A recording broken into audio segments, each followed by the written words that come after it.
Hi, my name's Pamela and I live in Lambeth. There are thousands of people living in potentially unsafe buildings across the capital, with many leaseholders being unable to move, remortgage or staircase, or those who face hefty bills for remediation work. What are you planning to do to support those people living in blocks that are affected by this crisis? I think we better come to David first on this one, as he is, in a sense, a representative of the government. Has been done? What's your answer to Pamela's question? Thank you. Thanks very much indeed, Dave. So, I think firstly, there's a question of what does central government do in the interim period whilst we're trying to kind of deal with some of the longer term issues that have arisen. So the government, as everyone will be aware, really has announced funding around £5 billion and is exploring what more needs to be done in terms of funding arrangements to help to deal with the remediation. And we've seen some landlords, including some social landlords, who've been very quick to deal with that. Local authorities, and in fact a very large proportion of the local authority, the social housing sector, where there's been an issue with fire safety, has been dealt with swiftly. It's a much bigger problem in respect to the private sector, and it is a complex one. So we know, for example, there are some developers for whom each site has been developed by a legally separate company, and that was done to prevent any subsequent liability on their part for faults that were arising. Other companies have just accepted that they developed it, they sold it, made a profit, and therefore they take responsibility. I think this is where the issue I referred to earlier on about Grenfell is going to be helpful in resolving this. But I think it's right, the government essentially have taken the view that in the short term, the best policy is to make funds available so that landlords can do the work to make the properties safe. And then as the legal process, which we know could take years and years, plays out, to seek to recover the funds from those who are identified as legally responsible in due course. And we've already seen in the public disclosure that's been part of the Grenfell inquiry some quite appalling sounding behaviour by companies that were involved in that, what seemed like a significant admissions of dishonesty, fraud. Understandably, if you are a constructor and you've bought something in good faith, then we need to establish who it is that needs to meet those costs. But as I say, I think the best thing is what the government's done, which is to make the funds available to start the remediation work now, and then to seek to recover those costs for the taxpayer from those who are legally responsible further down the line. Zack, do you think the government has done enough? Surprisingly not. David referred earlier to rogue landlords, and I think we've got to stop using that phrase. This is criminality, and I think where people commit crimes, there have to be consequences. I think essentially we're looking at three basic things. Now, they are basic, but actually they're fundamental, and they're just often not happening. Number one, we need to listen. I alluded to this in my introduction, but just like democracy, we need to work from the grassroots rather than the top down. We need to make sure we're listening to tenants, we're listening to residents, that there's better ways of them flagging when there's a problem. The red flag was raised several times on Grenfell, and over again, it was ignored. Again, I visited the States. But David has made his case that where the weight of liability lies is going to be uncovered by the inquiry which is ongoing. Do you think? Let's stick to the future mayor's position. What should a future mayor, Sian Berry, be? What should her stance on this issue be, do you think, and what would it be? So for this, I think this is probably what the audience would like to hear. Yeah, absolutely. So as mayor, I think it's about not waiting around for the Grenfell inquiry to finish, because this wasn't the first time that there's ever been an unacceptable, unsafe standard inside housing. It just happened to be a horribly tragic one that went very, very wrong and has become, an international news story. But essentially, as mayor, she would be making sure, first of all, that there's prevention. So when we're building these homes, we're going for those better quality homes. They didn't have unsafe cladding in the first place. There's not unsafe fire exits or whatever else there might be in the building. We need to make sure that we're building safely. And again, that's why refurbishment has become such. What would she be saying to our questioner Pamela about her particular situation? What would she be saying? I may not be able to do this for you. This is what I'd like to be able to do for you in your particular situation at the moment. Yeah, so I think we're coming back to soft powers there, aren't we? A lot of that will be calling on the government to do things. But I think the mayor's position in London is a highly powerful position in terms of after the Prime Minister and the Home Secretary and the Foreign Secretary, it's probably one of the most prominent positions. And actually, when you look how many people vote for the mayor, there is a real mandate there to turn to government and say, this is our city, this is what we demand. And I think Sian Berry, along with Pamela and along with all residents who are experiencing those things, would be a champion of those grassroots voices and saying these are the things that need to change, because it's just such an obvious point to make that homes should be safe for everyone. And the fact that that is not true in 2021 in London is a shocking indictment of this government and successive governments that have built unsafe housing. Dawn, if Louisa Porritt became mayor in a couple of weeks' time, what would she be? What would her stance on this issue be? Would she be saying to the government, look, for heaven's sake, just cop up all the money now, and get it back from whoever the guilty parties are later after the inquiry has published its final report? What would she be doing? What do you think? I mean, pretty much, Dave, you've got it there in a nutshell, that the government needs to step in and they need to remove that financial burden from people, because you simply don't have these 5- and 6-figure sums of cash hanging around that you can suddenly find to go and retrofit a building that you may have bought or rented or part bought. You didn't know at the time, and now it's your fault that happened. I mean, we're talking about mainly social housing today, but if you're a shared owner, you've entered into a shared ownership agreement, you're liable for 100% of that, but you don't own 100% of your flat. So that just isn't okay. So the government does need to step in and give this money out, and we do need to ensure in the future, and the mayor needs to ensure, the standards of our house building. And again, this kind of goes back to something Zack mentioned earlier about housing for people with disabilities and the chronically sick. If we design all of our housing to an excellent standard in the first place, this is far less likely to happen. Taking shortcuts, doing something because it's cheap, results in huge fees that well, not just huge fees, result in tragedies like Grenfell, but then in huge fees for people who simply don't have the funds to resource that and to change it. And then they're trapped in a house that they cannot sell, they can't move anywhere else, they're scared of living there, but there's nothing that they can do about that. So the government needs to stump this money up, quite frankly. And Louise is putting that pressure on for that to happen as soon as possible. Okay.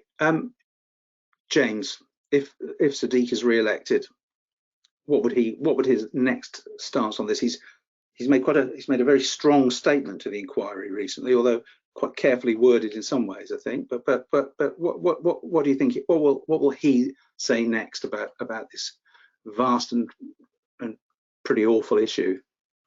Yeah, I mean, it's unacceptable, and it's sort of unimaginable that people are still living with that stress so many years after what happened. And I think if you said to me a few years ago after Grenfell, when we started to think about the wider implications of it, that we would still be here in 2021 with people living in flats that were potentially unsafe, arguing about who was going to pay to make it safe and so on.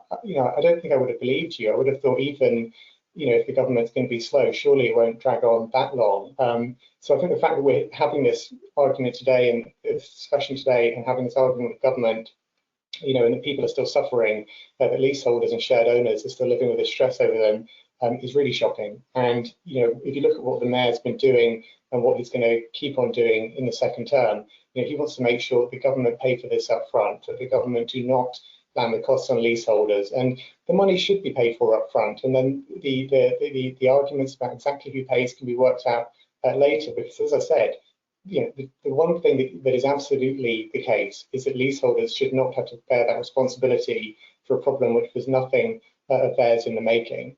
And also, there should be no delay. The idea that this is being delayed whilst the government tries to work out how to pay or how to avoid paying for it, it's simply unacceptable. I'll just give you one example as well that I picked up in my new role, which is building in Greenford, which is about 17.2 meters, I think. And because it's under 18 meters, they're not going to get any of the money that the government's announced. So all of the shared owners there are just fretting about these ongoing costs. So the government does need to step up. We could talk about EWS1 as well, but I can see you're indicating with your expressions you'd like to wrap up. Come back to David, because it seems to me we've got the Lib Dem, we've got the Green, and we've got the Labour person all saying, "Come on, government, stump up now, get a refund later." Basically, is that a reasonable summary of your positions, broadly speaking? David, David, I think David, worth saying. Oh, sorry, can I go again, Dave? go on. I don't think it's just government. I think it is largely government. But actually, Sean Berry last year found, I think it was £50 million, for instance, in strategic investment that had been left unfunded. Now, that's not going to be nearly enough to do the amount of work that's been done. But I think there are money from the 2019 to 2023 grant that has not been used, and actually not investing in things like shared ownership, but actually looking at longer term standard housing. So the mayor could make a comment. I'm not sure I entirely understood Zack's point, but is he suggesting that money which is supposed to be going towards new build housing should be redirected to address the fire safety issues? Is that what you're saying? I'm saying that the fire safety issues are within those same issues. So it's about making sure that the money is being allocated for, one, better quality housing in the first place, but also when we're refurbishing things, money that Sadiq has got from government to invest in new housing, you think that should be redirected rather than there being extra money from government to deal with the fire safety issue? You think it should eat into the new build budget? Well, it sounds, James, like you're suggesting that we should be building houses that are unsafe. This is not a binary choice. You can That's quite clear about the mayor's planning policy, which has very high standards of fire safety in it. I'm just trying to get your answer about the funding, not the planning, about the funding, whether you're saying the funding for new build should be redirected to fire safety measures rather than the government giving new money for the fire safety measures. We're talking about money that's essentially been left, so it's not been spent on anything. This is unclaimed money that was in the grant that Sadiq hasn't been using. This has been in the Green budget several times in amendments, where actually on something Sadiq has moved. Sean Berry has pointed things out, and Sadiq Khan has gone with it. So, for instance, it's not a housing issue, but youth services. She found a lot of money there that then he invested into youth services. I think that was suggesting that new build money should be redirected, rather than us asking the government to stump up for new money for the fire safety. No, we definitely need new money as well. All I was answering was Dave's question. This isn't just on the government.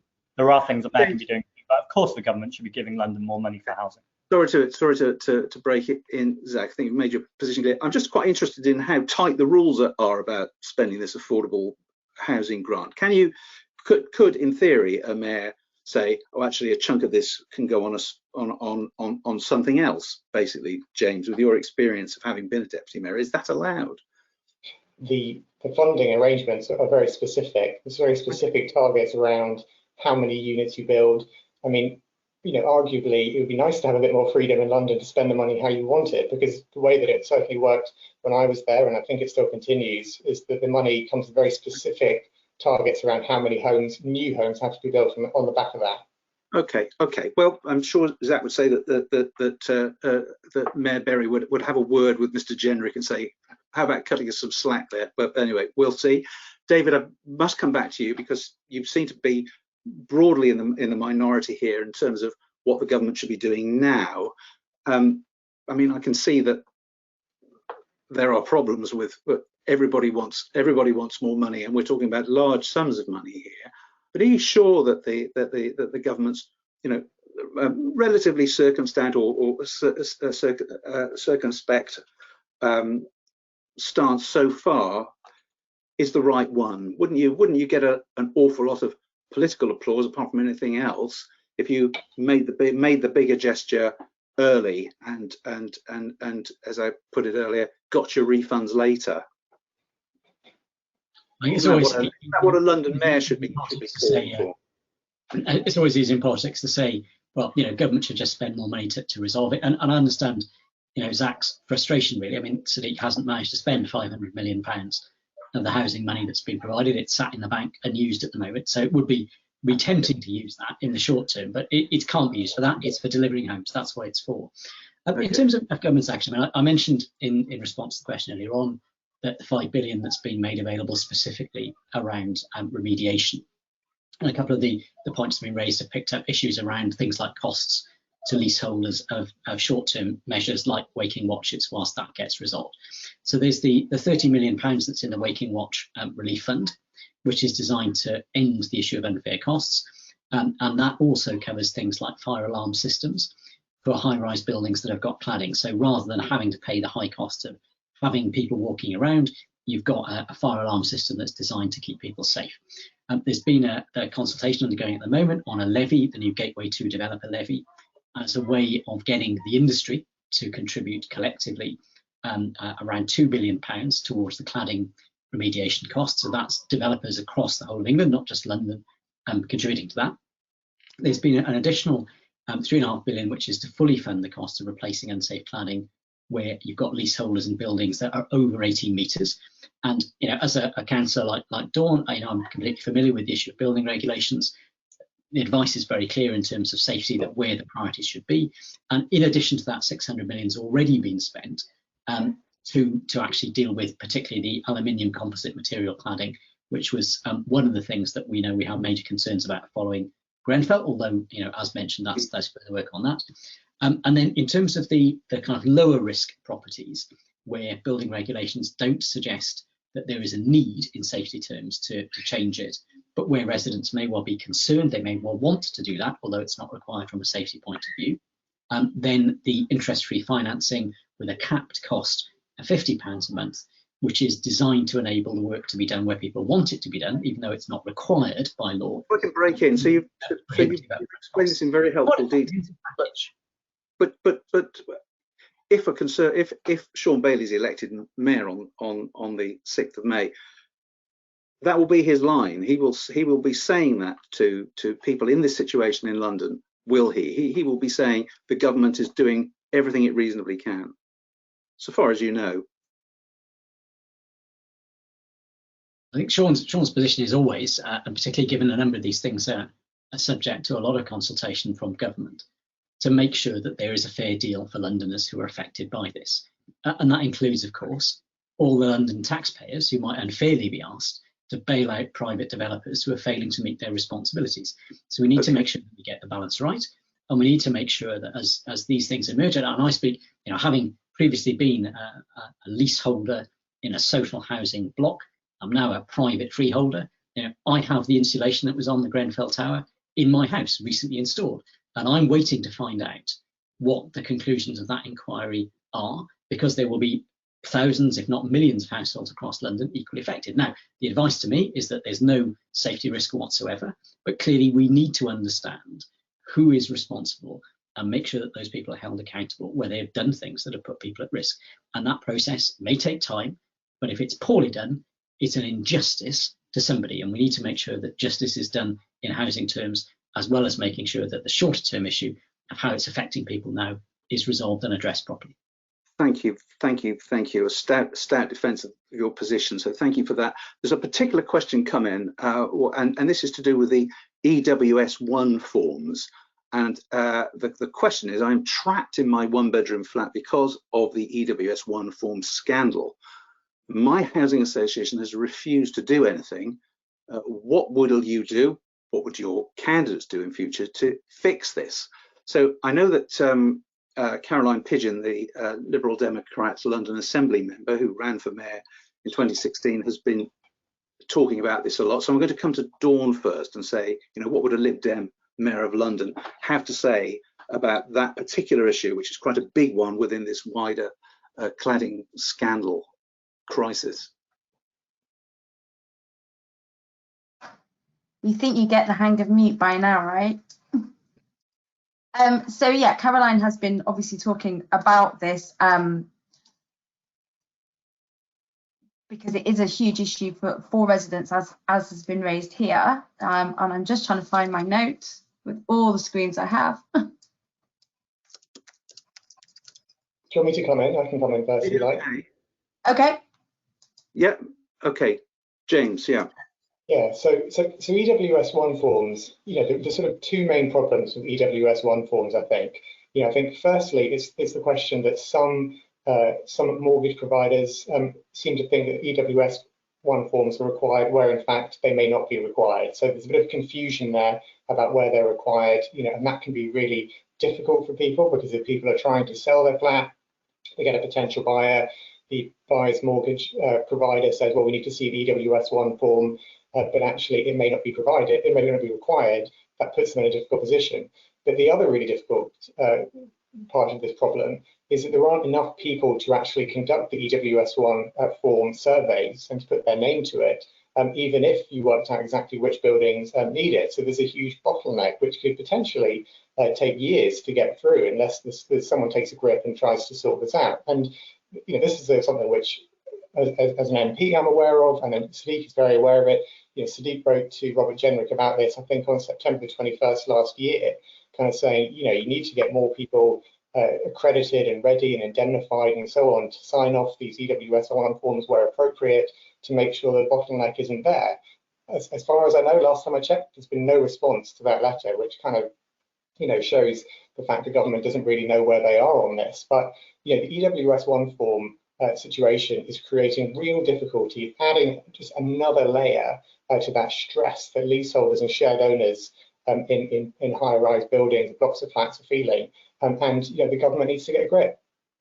Okay, now somebody in the audience has asked, can somebody explain what an EWS1 form is? Now, I can't do that. I did find out once, but I've now forgotten exactly what it is. So who wants to be brave and give a succinct explanation to those who can't remember? Okay, David had his hand up first. Just explain to everybody who doesn't know what one of those is, please. Yeah, so the EW bit stands for external wall, and it's a survey, external wall survey. So where a property has some sort of cladding on the outside, and it's estimated, government public figures, around 54% of high-rise residential buildings in England. This is not an issue at all because there is no cladding, or the cladding is so minimal that it isn't a relevant factor. So it relates to those remaining properties where a surveyor is expected to look at that cladding and to look at what it's made of, look at how it's been installed, look at how safe it is. And I have to say, I agree with James's point about mortgage lenders. One of the questions there clearly is, in the mortgage lender's mind, they consider this to be a material consideration when it comes to whether the property is worth the purchase price, or the value that someone's placed upon it. And clearly, if there is a deficiency in the cladding, either a significant one or just a lack of certainty, that would affect the valuation. But it's very clear it isn't something that is, it's not a statutory requirement. And I agree, I think government is working through the process of how this can be done to the extent that it needs to be. It's certainly in my time as a councillor in Hillingdon, I am very conscious of just how technically difficult this is to do. In London, we've got, for example, the bison blocks, which were constructed out of pre-stressed concrete. A lot of those were then skimmed in brick in the 1980s to improve the insulation with various measures, including metal fire barriers around all the windows.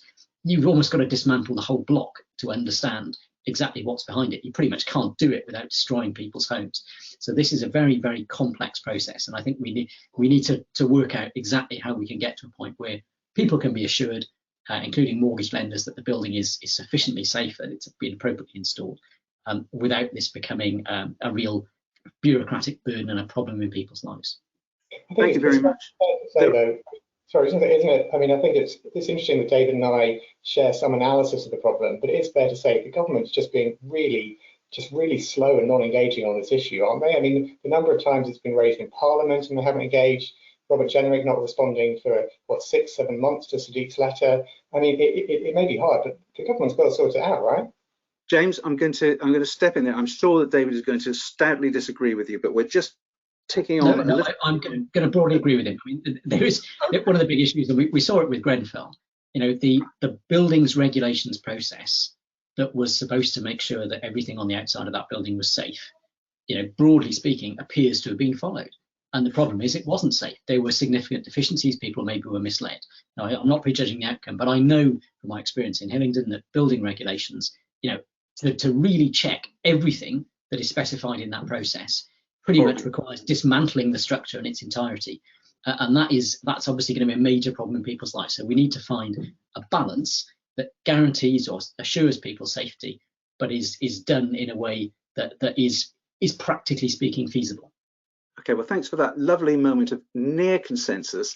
And there are, for people who want to know more about these very complicated forms, the EWS1 form, there are, if you search around online, there are a few places where you get nice, clear explanations of what that is, because I've depended upon those myself in the past.